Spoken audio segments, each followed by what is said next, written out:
Ya, Pak. Assalamualaikum warahmatullahi wabarakatuh.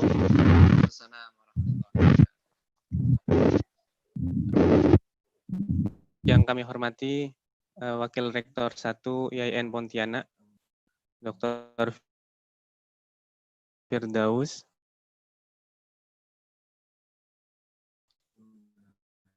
Yang kami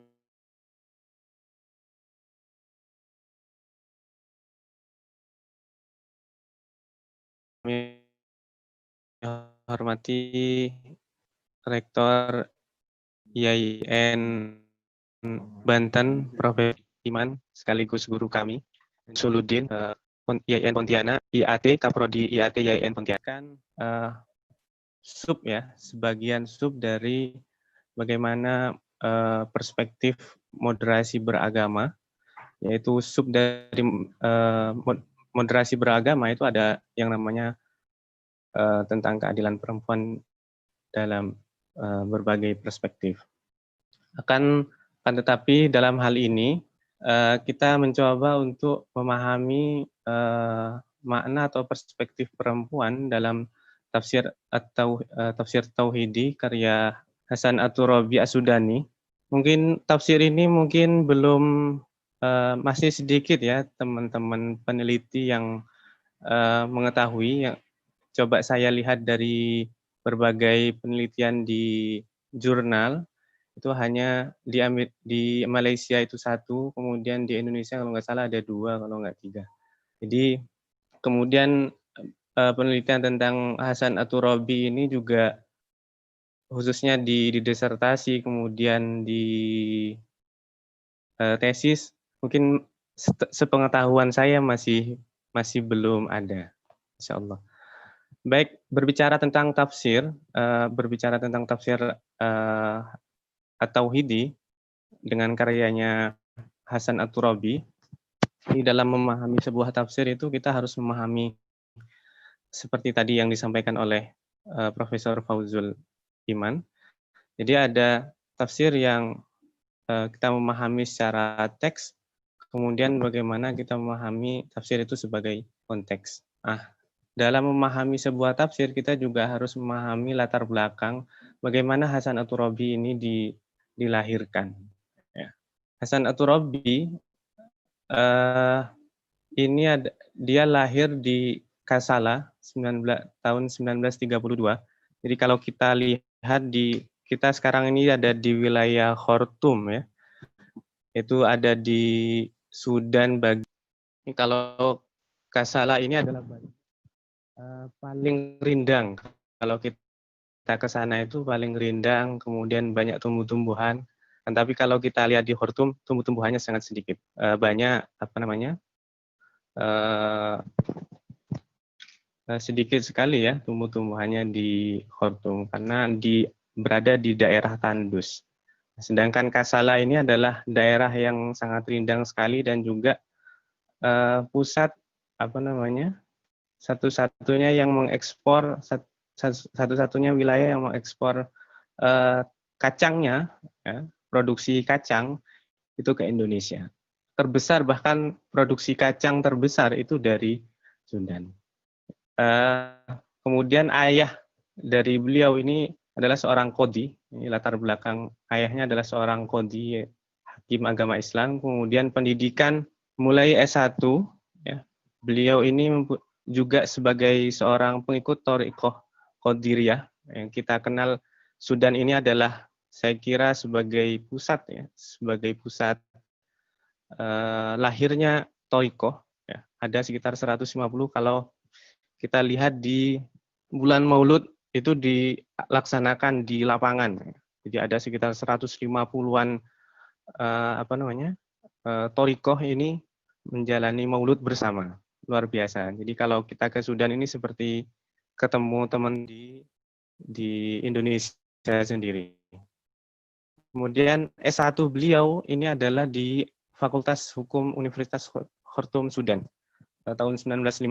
Kemudian beliau melanjutkan S2 bidang hukum di Oxford University 1957. Kemudian beliau melanjutkan S3 bidang hukum di Sorbonne University tahun 1964. Dalam bidang karir akademik, tahun 1974, ini adalah puncak karir akademik tertinggi beliau, menjadi dekan Fakultas Hukum Universitas Khartoum, Sudan. Kemudian setelah beberapa tahun kemudian beliau beralih ke karir politik, yaitu menjadi jaksa agung dan kepala penasehat masalah hukum. Kemudian tahun 1988 juga beliau juga menjadi pimpinan Front Nasional Islam (INF). Kemudian di tahun yang sama juga beliau menjadi Menteri Luar Negeri, dan menjadi Sekretaris Jenderal Kongres Islam Khartoum. Kemudian tahun 1996 beliau menjadi Ketua Parlemen pada pemerintahan Umar al-Bashir, yang kemudian tahun kemarin 2019 Umar Bashir ini dikudeta tahun kemarin 2019. Kemudian tahun 2001 beliau Hasan At-Turabi ini ditahan dengan tuduhan berkhianat. Nah, ini saya ketika membaca biografinya ini sedikit hampir mirip dengan Hamka ya. Jadi beliau ini menulis tafsir At-Tauhidinya ini menulis di Sijin ya, di penjara. Ada banyak karya-karya Hasan At-Turabi selain tafsir At-Tauhidi. Tahun 1960 beliau mempunyai karya Woman in Islam and the Prayer ya. Memang beliau ini mempunyai prioritas penuh terhadap feminisme. Kemudian tahun 89 The Islamic Movement in Sudan. Beliau juga seorang tokoh pergerakan ya.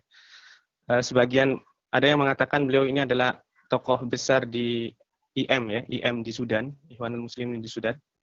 Kemudian Al-Iman wal Tadarruj fil Haya. Kemudian ada karya yang lain, Tajdidul Fikr fil Islam. Kemudian ada Al-Muslim Baina Al-Wujud was Sultan. Kemudian ada Al-Wihdat Al-Dimkratiyah. Kemudian ada Al-Qada Al-Tajdid. Ada Al-Ma'na Baina Al-Usul. Kemudian ada Al-Manhajiyah At-Tasyrih. Nah, ketika kita sudah melihat bagaimana kondisi lingkungan beliau, bagaimana prestasi beliau di dunia akademik dan politik, kita nanti akan bicara tentang bagaimana tafsir At-Tauhidi dan metodologinya. Nah, mulanya tafsir At-Tauhidi ini adalah semacam sebuah kelompok diskusi mingguan. Jadi kalau di Sudan ini talaki terhadap berbagai macam ulama ini sangat diperbolehkan, dan juga tidak ada larangan terhadap satu garis apapun ya, garis teologi apapun.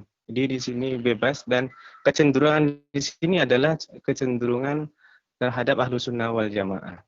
Nah, metode yang digunakan dalam tafsir At-Tauhidi ini menggunakan metode integral At-Tauhid. Jadi ada yang mengatakan tauhid ini merupakan dalam sisi akidah, yaitu kesatuan tematik.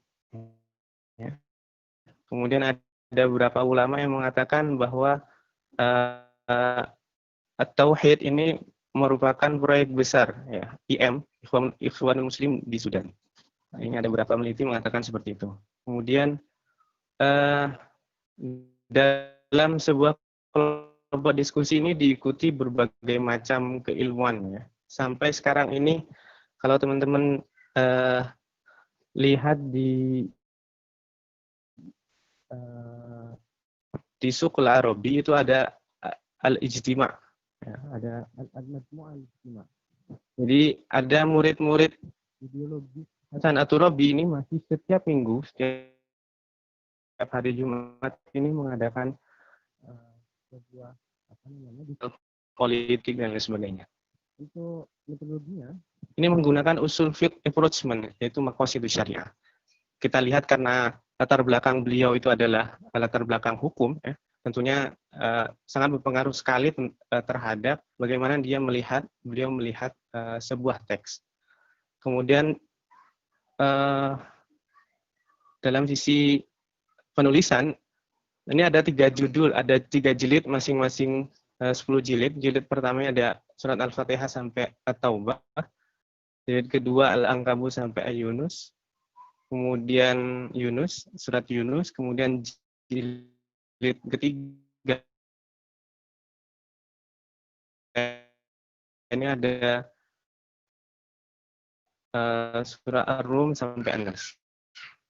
Sistematika penulisan ini menyebut nama surat, kemudian menjelaskan klasifikasi surat, ada munasabah surat, kemudian, nah, ketika berbicara perempuan,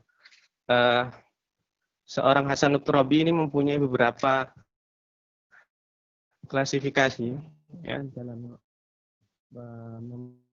memaknai perempuan. Yang pertama ada level terendah, yang berarti bahwa manusia itu hanya laki-laki. Selain laki-laki, bukan diperlakukan sebagai hewan, bahkan benda mati. Ini dalam level terendah.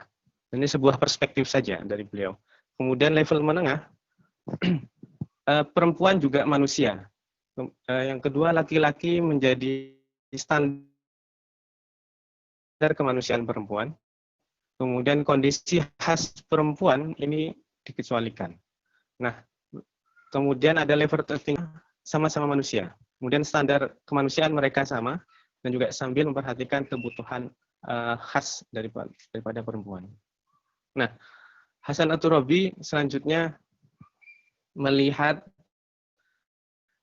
dua sisi khas perempuan, yaitu dari sisi biologis dan juga sisi sosial. Yang pertama dalam sisi biologis, beliau menyampaikan bahwa ada sisi-sisi biologis, yaitu seperti menstruasi, kemudian hamil, ya, kemudian melahirkan,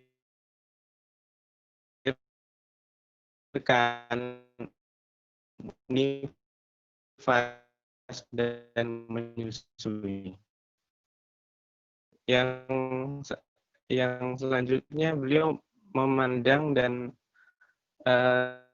dalam sisi sosial patriarkis ada sisi marginalisasi, kemudian subordinasi, stigmatisasi, ya, kemudian ada kekerasan dan beban berlapis.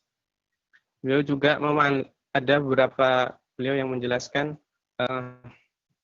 manusia adanya penguburan bayi perempuan, kemudian perempuan ini dilacurkan, kemudian perempuan ini perempuan ini sebagai jaminan hutang dan tidak mempunyai nilai saksi sama sekali. Dan juga dalam segi ruang privat,